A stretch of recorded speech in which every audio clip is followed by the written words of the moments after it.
I'm back. Round two.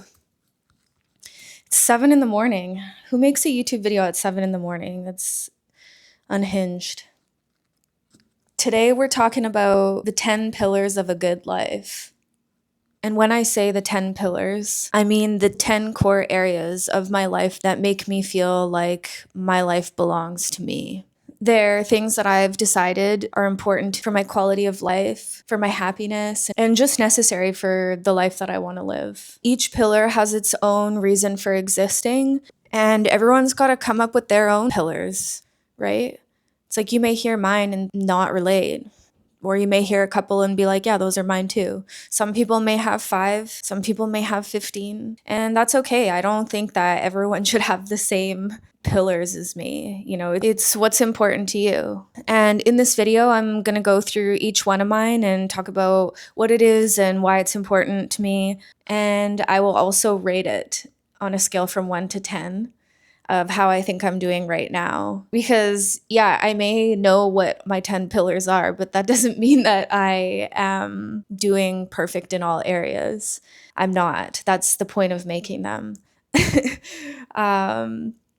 I can check in a year and rate them again and see if I've improved or how much my life has changed. I think it's a good way to gauge how I'm doing. Like, I don't want to look back in a year and be at the same level. That's for sure.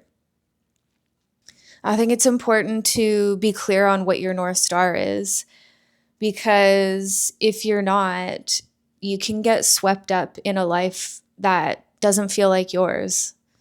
And it's happened to me before where I just got stuck in years of living a life that I didn't even want.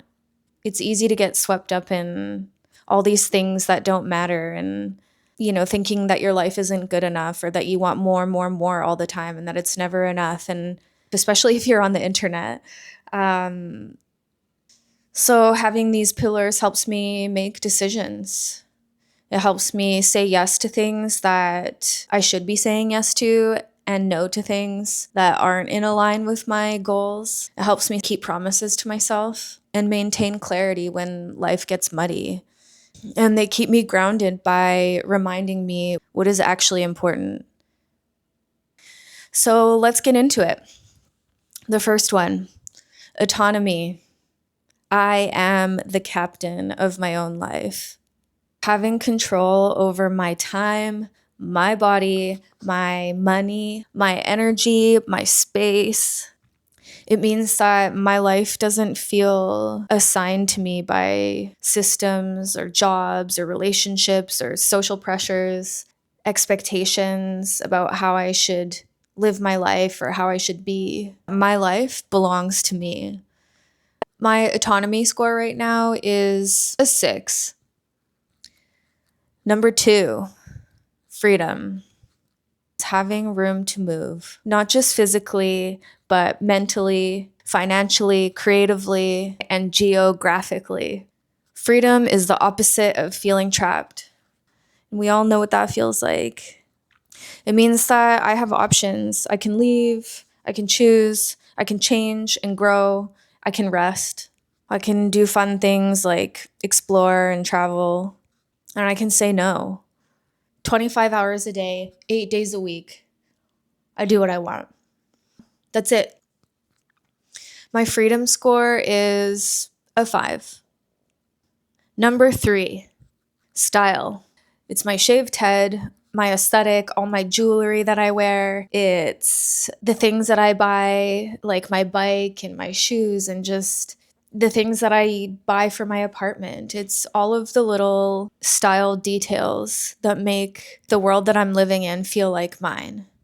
So it's not just about outfits, it's also my environment, the places that I hang out. It's my vibe.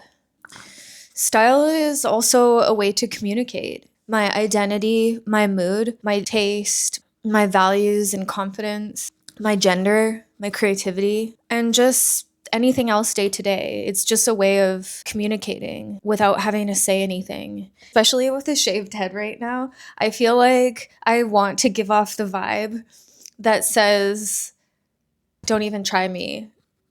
Don't even try me. The way that I dress and the way that I look is just telling people right off the bat that I just don't care. I obviously don't care about expectations of how I should look. But it's not just about how other people see me. It's about feeling good within myself. You know that when you put on a good outfit, you feel amazing. And that does something inside me. My style score is a 5. Number 4, this is where everyone's eyes glaze over and roll to the back of their heads. Finance. Yes, I said it, the F word.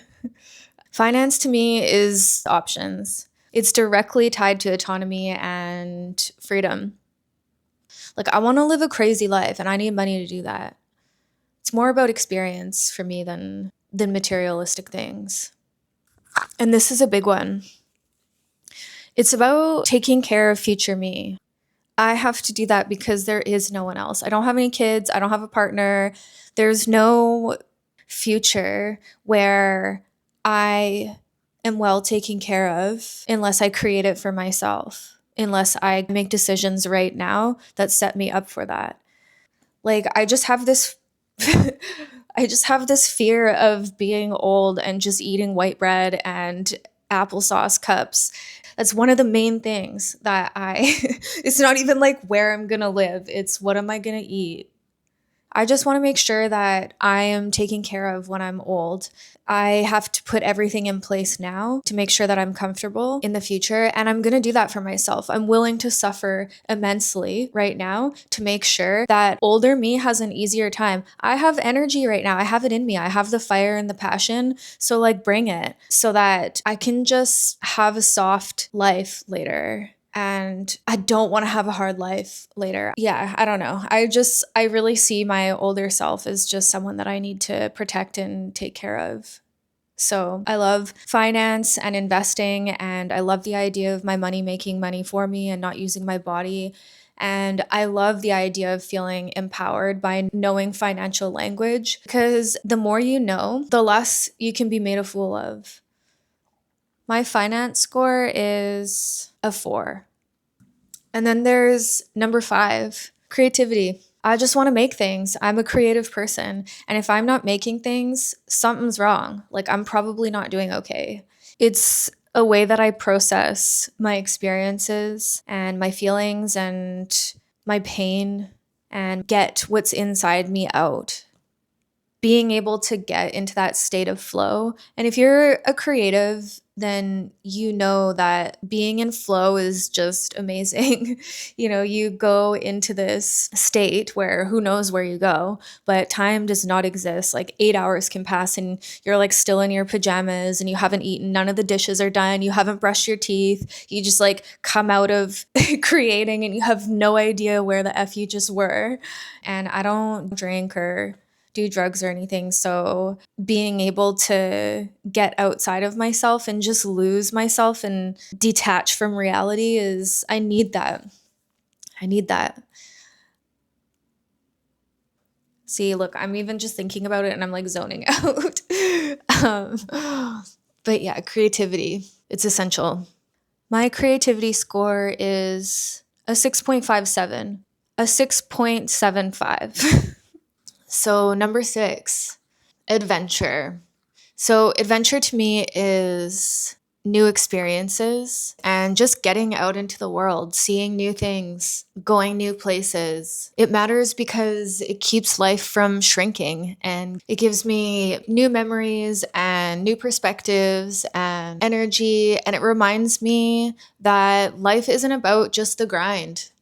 It's not about just work and errands and screens and just going to the same places over and over again. When I go somewhere new, it reminds me that life can still surprise me. And I used to live very adventurously. It was only the last few years where I was just like, oh, I got to get my shit together, that I stopped having that adventure. I have lived so many lives already, and all I cared about was adventure. Like, my whole life, I only wanted to have a good time. And I've done so much crazy shit. But then I hit a certain point where I was tired of living out of a bag and working just any butthole job. And I was like, I need to get my shit together. I didn't care about anything. Anyways, yeah, adventure is something that I'm lacking. This one's depressing, but my adventure score is a 2, a very, very sad 2. Yikes. So, number 7 is health, the capacity to live the life that I want to live. It's caring about what I put into my body, staying sober, sleeping well, eating well, going to the gym all the time and, working that cardio, lifting weights. Yeah, it's for my mental health. It helps me get my energy out. Like some days I just need to run full tilt on max because I just have this energy inside me. I'm like, sweet, it had somewhere to go. It went, it left, it's gone. And there's been times in my life where my mind has been completely disconnected from my body. It felt like my body and my mind were living 2 different lives. That is not good because your body communicates to your brain. So, yeah, life is hard and a lot to keep up with these days. You need every advantage that you can get, and being fit and healthy just helps being able to get shit done. So, yeah, health score 11 out of 10. Killing it. Absolutely destroying the health department. Number 8 is authenticity. It's being real. It's living true to myself. It's being honest about what I want, what I don't want. I don't want to do things that I don't want to do. I hate pretending that I'm someone that I'm not. It just it makes me feel sick. So that means I have to create this life where I'm able to be authentic as much as possible. It's not shaping myself around what is respectable or digestible or expected of me. Being a creative, like not creating from a place of what's marketable and not shaping my life around what other people see as normal. And so, yeah, just being my true self. Being my true self as many moments in a day as possible. So my authenticity score is a solid 8. Number 9 is fulfillment. What falls under this category is my purpose, meaningful connections, having a mission, waking up every day and feeling like I got something important to do. So things like having a community, volunteering or helping people, love and family and contribution, doing things for people, not myself. It's rolling out of bed and feeling inspired to learn. I love when I wake up in the morning and the first thought I have is something to do with learning. That's what happened this morning. I literally woke up thinking about Lightroom Classic and editing. What the hell? But I loved it. My fulfillment score is 5. And number 10 is fun. Fun is doing things that make me feel like a kid. So playing sports and doing activities like wakeboarding or cliff jumping or snorkeling, swinging off a rope and jumping in the lake, sea-dooing, I guess all water sports, horseback riding, laughing with your friends. I don't know, just things that are fun. Playing games, being goofy, dancing like a loser, not taking life too seriously is just about being present. And yeah, it's the part of life that isn't about responsibility or chores or building or healing. It's just the stuff that you do that passes the time, that has no productivity or anything attached to it. It's just about joy and having a good time. So my fun score is a 3. I have a lot of fun with myself, but yeah, this area needs work. So those are my 10 pillars. And as you can see, I need work on quite a few of them. But I keep these written and taped up on my wall, and I look at them all the time. and I'm working towards them. To me, it's just making sure my life is balanced and stays connected to what matters to me. And like I said before, you got to pick your own pillars and decide what matters to you. But for me, these are my 10.